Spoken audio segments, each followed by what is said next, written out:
திருமாவளவன் என்ன சொல்றாரு, 4ஆம் தேதி முடிவுகளுக்கு பிறகு அரசியல் சூழ்நிலை மாறிடும் சொல்றாரு. நானும் அதைத்தான் சொல்றேன். விஜய் கட்சி ஒரு கணிசமான வாக்குகளை எடுத்ததுனால இந்த டிஎம்கே கூட்டணிக்கும் பெரும்பான்மை கிடைக்கல, ஏடிஎம்கேக்கும் பெரும்பான்மை கிடைக்கல, தொங்கு சட்டசபை அப்படின்னு வரும்போது ஆட்டோமேட்டிக்கலி அங்க இருக்கிறவங்க இங்க வருவாங்க, இங்க இருக்கிறவங்க அங்க போவாங்களா மாட்டாங்களா? விஜய் ஓரளவுக்கு வாக்குகள் சேகரிக்க முடியுமே தவிர, வாக்கு விகிதம் இருக்குமே தவிர எம்எல்ஏக்கள் எவ்வளவு இருப்பாங்கிறது எனக்கு ரொம்ப சந்தேகம் தான். விஜயை முன்னிறுத்தி மாநில அரசு பத்தி பேசுறதுக்கு ஒரு வாய்ப்பே இல்லை.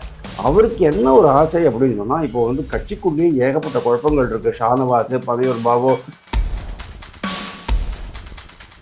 திருமாவளவன் எல்லா ஆப்ஷன்ஸையும் ஓப்பன் பண்ணி வச்சுக்கிட்டு உட்காந்துருக்கிறாரு. எந்த ஆப்ஷன் நம்மளுக்கு சூட்டபிளா இருக்குங்கிறது கரெக்டா அவர் கணிச்சு அந்த இடத்துக்கு அவர் போவார்னு நான் நினைக்கிறேன். டிகோட் பாலிடிக்ஸ் நேயர்களுக்கு வணக்கம். இன்று நம்முடன் இணைகிறார் அரசியல் விமர்சகர் திரு வாசுதேவன் அவர்கள். வணக்கம் சார். வணக்கம். மே 4க்கு பிறகு விஜய் வாங்கக்கூடிய ஓட்டு விகிதத்தை பொறுத்து அரசியல் களம் இங்க மாறலாம் அப்படின்னு சொல்லிட்டு தொல் திருமாவளவன் அவர்கள் பேசியிருக்காரு. இது ஒரு மிகப்பெரிய அளவிலேயே ஒரு விவாத பொருளா மாறி இருக்கு. விஜய் அழைத்தும் யாரும் கூட்டணிக்கு போலன்னா விஜயோட மவுஸ் எப்படி இருக்குன்னு கொஞ்சம் பாத்துக்கங்க. அவர் அரசியல்ல ஒரு செல்லா காசு அப்படின்னு விமர்சனம் பண்ண திருமாவளவன் இப்படி ஒரு கருத்தையே முன்வைக்கிறதை எப்படி பாக்குறீங்க சார்? திருமாவளவன் ஏற்கனவே பாஜக கூட டீல் போட்டுட்டாருன்னு நினைக்கிறேன். புரியுதா? புரியாதுல்ல? ஆமா, இதுதான் நிறைய பேருக்கு புரிய மாட்டேங்குது. திருமாவளவனை பத்தி புரிஞ்சுக்கிறதுக்கு நிறைய பேருக்கு கஷ்டமா இருக்கு. ஆனா புரியறதுக்கு ஒண்ணுமே இல்லை. அவர் ஒரு கன்ஃபியூஸ்டு பர்சன் மாதிரி, அதாவது ஒரு குழப்பமா இருக்கிற நிலைமை, குழப்பமா இருக்கிற மாதிரி ஒரு நாடகம் போடுறாரே தவிர உண்மையிலேயே ஒரு குழப்பமே கிடையாது. இதெல்லாம் ரொம்ப கன்சிஸ்டண்டா அவர் பண்ணிக்கிட்டு வர்றதுதான். கிட்டத்தட்ட ஒரு 2 வருஷமா நான் அவரை அப்சர்வ் பண்ணிட்டு வரேன். அவரு ரொம்ப தெளிவா ஒரு பாதையை நோக்கி பயணிக்கிறார். அது என்ன பாதை அப்படின்னு சொன்னா, மத்திய அரசுல அமைச்சரா, மோடியினுடைய ராஜ்யத்துல அமைச்சரா இருக்கணும் அப்படிங்கிறது தான். ஒரு 2 மாசம் முன்னால மகாராஷ்டிரால ஒரு தலித் தலைவர் இருக்காரு. உங்களுக்கு ஞாபகம் இருக்குமான்னு எனக்கு தெரியாது. ராம்தாஸ் அத்தவளே அப்படின்னுட்டு அவர் பேரு. அவர் என்ன சொன்னாருங்கிறத நீங்க சொல்லுங்க. இப்போ நரேந்திர மோடி தலித் மற்றும் ஓபிசி, விவசாயிகள், பெண்கள், இளைஞர்கள் இவங்களை பத்தி தான் பேசுறாரு.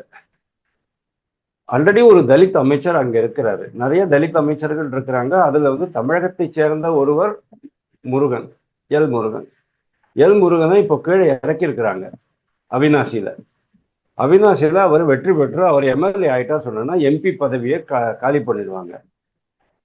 அப்போ அந்த இடத்துல திருமாவளவனுக்கு அந்த அமைச்சர் பதவி கொடுத்தா நீங்க வேண்டாம்னு சொல்லிடுவீங்களா? அவர் ஒரு ஜாதி தலைவராகத்தான் எல்லாருமே பாக்குறாங்க. அது மட்டும் இல்லாம டிஎம்டிகேக்கு 10 கொடுத்துட்டு, தேமுதிகக்கு 10 கொடுத்துட்டு, இவருக்கு 8 கொடுத்து உட்காந்து வச்சுட்டாங்க. போற இடத்துல எல்லாம் அவருக்கு பிளாஸ்டிக் சேர் தான் கிடைக்குதே தவிர குஷன் போட்ட சேரோ சோஃபாவோ கிடைக்க மாட்டேங்குது. இந்த மாதிரி நிலைமையில மாயாவதி மாதிரி முதல்வராக 5 வருஷமா முதல்வரா இருக்க முடியல அப்படின்னாலும் ஒரு மத்திய அமைச்சராக ஆகக்கூடாதா? நீங்க என்ன பேசுறீங்க? 2 வருஷம் முன்னால ஆதவ அர்ஜுனா என்ன சொன்னாரு சொல்லுங்க?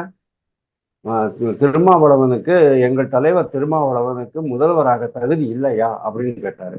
முதல்ல இந்த கூட்டணி, அதாவது டிஎம்கே கூட்டணி ரொம்ப ஜெல்லான கூட்டணி, உறுதியாக இருக்கும் கூட்டணி, கொள்கை கூட்டணி, எஃகு கோட்டை அப்படிங்கிற மாதிரி எல்லாம் சொல்லிக்கிட்டு இருந்தாங்கல்ல. அதுல முதல் ஓட்டையை போட்டது அண்ணாமலை கிடையாது சார்.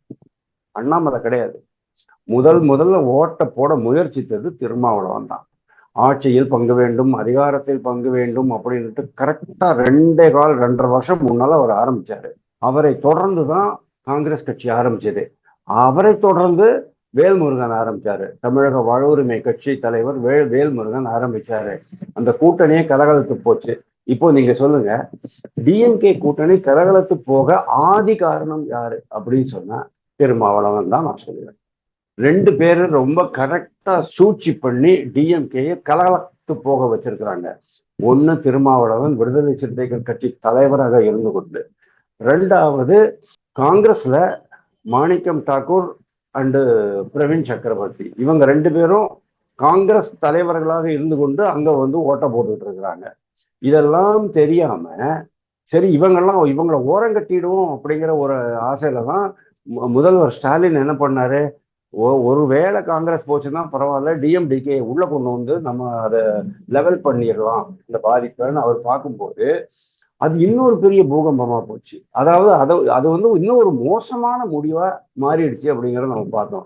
டிஎம்கே 4ஆம் தேதி தெரியுங்க. 4ஆம் தேதி தான் அவர் சொல்லிருக்கிறாரு. 4ஆம் தேதி கூட்டணி கட்சிகள் மாறும், முடிவுகள் மாறும் அப்படின்னு அவர் சொல்லியிருக்கிறாருல்ல. அதனால தானே அவர் வந்து இதுல நிக்கிறேன் அப்படின்னு சொன்னாரு. முதல்ல காட்டுமன்னார் கோவில நிக்கிறேன் அப்படின்னு சொன்னாரு. சோ 4ஆம் தேதி டிஎம்கே மிகப்பெரிய தோல்வியை தழுவும் போது அதற்கு மிகப்பெரிய காரணமாக இருப்பவர் திருமாவளவனும் காங்கிரஸ் கட்சிக்காரர்களும் தான் அப்படிங்கிறது என்னுடைய அபிப்பிராயம். நோ, திருமாவளவன் என்ன சொல்றாரு, 4ஆம் தேதி முடிவுகளுக்கு பிறகு அரசியல் சூழ்நிலை மாறிடும் சொல்றாரு. நானும் அதைத்தான் சொல்றேன். காரணம் என்னன்னா, எடப்பாடி பழனிசாமிக்கு 2 ஆப்ஷன் இருக்கு. அவருக்கு தெரிஞ்சு போச்சு. இன்னைக்கு டிஆர்பி ராஜா என்ன பேசியிருக்கிறாரு பாருங்க. டிஆர்பி ராஜா எதிர்கட்சியாக இருக்கும் போதும் நாம் விழுப்புடன் இருக்க வேண்டும் அப்படின்னு ஏன் பேசுறாரு அவர்? நிறைய பேர் பேச ஆரம்பிச்சிட்டாங்க. டிஎம்கே காரங்களே நிறைய பேர் எதிர்கட்சியில உட்காருவதற்கான மனநிலையை வளர்த்து கொண்டு வருகிறார்கள் நான் பாக்குறேன். சோ இது திருமாவளவனுக்கு தெரியும். திருமாவளவனுக்கு வந்து மத்திய அரசு உளவுத்துறை மூலமாக சில விஷயங்கள் தெரியும். மத்திய அரசுடைய உளவுத்துறை ஆல்ரெடி சொல்லிருச்சு, ஸ்டேட் உளவுத்துறையும் இவங்களுக்கு சொல்லியிருக்கு, ஸ்டாலினுக்கு சொல்லியிருக்குது. அப்போ இந்த மாதிரி டிஎம்கே லூஸ் ஆக போகுது அப்படின்னு சொன்னா ஏடிஎம்கே தான். ஏடிஎம்கே அறுதி பெரும்பான்மை கிடைக்கலன்னா நீங்க என்ன பண்ணுங்க? விஜய் கட்சி ஒரு கணிசமான வாக்குகளை எடுத்ததுனால இந்த டிஎம்கே கூட்டணிக்கும் டிஎம்கேக்கும் பெரும்பான்மை கிடைக்கல, ஏடிஎம்கேக்கும் பெரும்பான்மை கிடைக்கல. தொங்கு சட்டசபை அப்படின்னு வரும்போது ஆட்டோமேட்டிக்கலி அங்க இருக்கிறவங்க இங்க வருவாங்க, இங்க இருக்கிறவங்க அங்க போவாங்களா மாட்டாங்களா? ஆனா முதல் வாய்ப்பு யாருக்கு கிடைக்கும் அப்படின்னு சொன்னா என்னை பொறுத்த வரைக்கும் ஏடிஎம்கே வந்து 140 இடங்கள்ல பக்காவா ஜெயிக்கும். 140 இடங்கள் பேஸ். ஒரு இந்த விஜயினுடைய சுனாமின்னு இவங்க சொல்றாங்கல்ல, சுனாமியெல்லாம் ஒன்றும் கிடையாது. ஆனா ஒரு மிகப்பெரிய ஆதரவு ஏடிஎம்கே பாஜகவுக்கு இருக்கு. அந்த அலை உண்மையிலேயே பெரிய அலையாக இருந்திருந்தால் 170 வரைக்கும் அவங்க வந்து அந்த கூட்டணி கிடைக்கும் நான் சொல்றேன். ஒருவேளை திருமாவளவன் சொன்ன மாதிரியே ஒரு தொங்கு சட்டசபை அமைந்தால் கூட முதல் வாய்ப்பு அரசமைக்க முதல் வாய்ப்பு ஏடிஎம்கேக்கு கிடைக்கும். அப்போ ஏடிஎம்கேக்கு நிறைய ஆப்ஷன்ஸ் இருக்கும். பாஜக வச்சுக்கலாமா வேண்டாமா, திருமாவளவனை வச்சுக்கணுமா வேண்டாமா, அன்புமணி வச்சுக்கணுமா வேண்டாமா? இன்னைக்கு இருக்கிற கண்டிஷன்ல அன்புமணி இருந்தாலும் பரவாயில்லை, நானும் வருகிறேன் அப்படிங்கிற கண்டிஷன்ல தான் திருமாவளவன் இருக்காரு. நீங்க அதை முதல்ல புரிஞ்சுக்கணும். அதாவது அன்புமணியை எப்படியாவது நம்ம மேனேஜ் பண்ணிடலாம் அப்படிங்கிற அந்த ஒரு கான்பிடன்ஸ் திருமாவளவனுக்கு வந்தாச்சு. அதனால நாங்க வந்து மாநில அளவுல இந்த கூட்டணியில இருப்போம். ஆனா நான் மட்டும் சென்டர்ல மினிஸ்டரா இருப்பேன், மத்திய அமைச்சரவையில மினிஸ்டரா இருக்கிறதுல உங்களுக்கு என்ன கஷ்டம் அப்படிங்கிற மாதிரி அவர் கேட்பாரு. இதெல்லாம் தான் கூட்டணி கால்குலேஷன்ஸ். அதுல பாஜகவை விட்டுட்டோம் அப்படின்னு சொன்னா அன்புமணிக்கு பிடிக்காது. ஏடிஎம்கே ஏன் பாஜகவை விடாது அப்படிங்கிறதுக்கு நான் ஒரு காரணம் சொல்றேன். ஏடிஎம்கே விட்டுச்சு சொன்னா அன்புமணிக்கு கடுப்பாயிடும், தமாகாவுக்கு கடுப்பாயிடும், அந்த தமிழக மாநில காங்கிரஸுக்கு கடுப்பாயிடும். அதனால அவங்க விட மாட்டாங்க.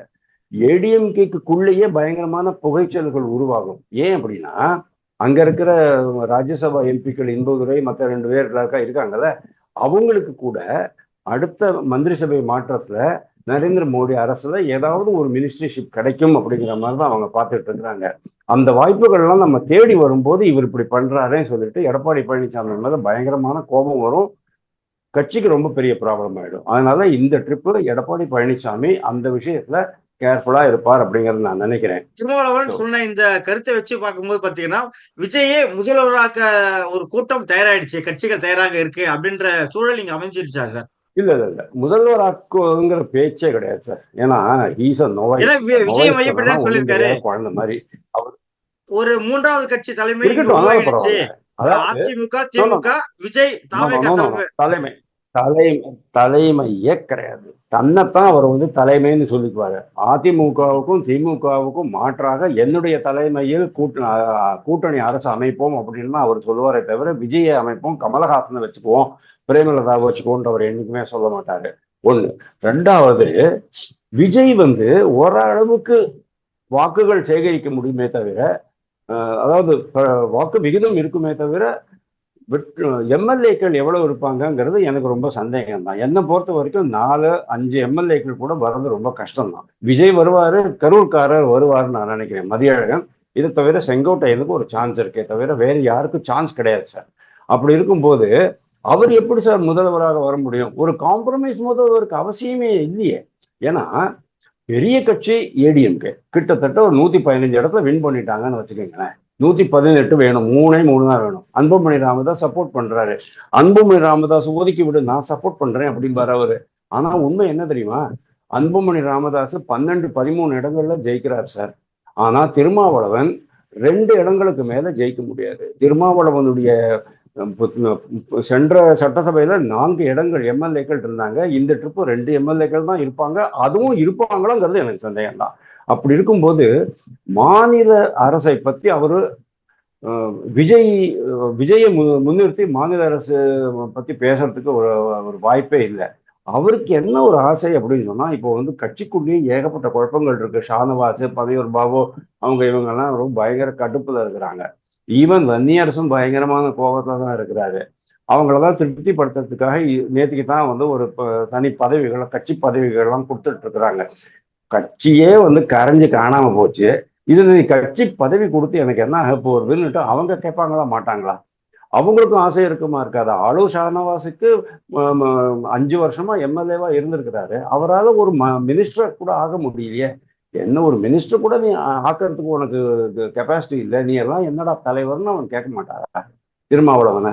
எப்போ திருமாவளவனுடைய கண்டிஷன் நீங்க பாருங்க சார். திருமாவளவனுடைய இடத்துல நீங்க இருந்து நீங்க சிந்திச்சு பாருங்க, அவருக்கு எவ்வளவு பொலிட்டிக்கல் ப்ரெஷர் இருக்கும் அப்படின்னுட்டு. அதே சமயம் திருமாவளவன் என்ன பண்ணுவாரு? ஷானவாஸ், பனையூர் பாபு, ரவிக்குமாருக்கெல்லாம் வந்து மினிஸ்ட்ரேஷன் கிடைக்கிறதோ இல்லையோ, நான் ஆல்ரெடி எம்பியா இருக்கிறேன், மக்களால் தேர்ந்தெடுக்கப்பட்டவன், ராஜ்யசபா கூட கிடையாது. முருகனாவது ராஜ்யசபா தான். ஆனா நான் மக்களால் தேர்ந்தெடுக்கப்பட்டவன். நான் வந்து ராமதாஸ் அத்தவளை மூலமா நான் பாஜக இணைந்தேன்னு சொன்னா, நிதின் நவீனை போய் பார்க்குறேன், பூச்செண்டு கொடுக்குறேன், அவர் எனக்கு வந்து லட்டு வாயில ஊட்டுவாரு. அதுக்கப்புறமா வந்து பிரைம் மினிஸ்டர் கூப்பிடுவாரு, நீ வாயா, முருகன் தான் எம்எல்ஏ ஆயிட்டாரு, இங்க வந்து மினிஸ்டரா உட்காந்துக்கோ அப்படின்னு சொன்னாருன்னா வேண்டாம்னு சொல்ல போறேன்னா? எல்லாருமே சுயநலவாதிகள் தான். திருமாவளவன் எல்லா ஆப்ஷன்ஸையும் ஓபன் பண்ணி வச்சுக்கிட்டு உட்கார்ந்து இருக்கிறாரு. எந்த ஆப்ஷன் நம்மளுக்கு சூட்டபிளா இருக்குங்கிறது கரெக்டா அவர் கணிச்சு அந்த இடத்துக்கு அவர் போவார்னு நான் நினைக்கிறேன். நடப்பு அரசியல் பல்வேறு கட்சியில மிக்க மிக்க நன்றி சார்.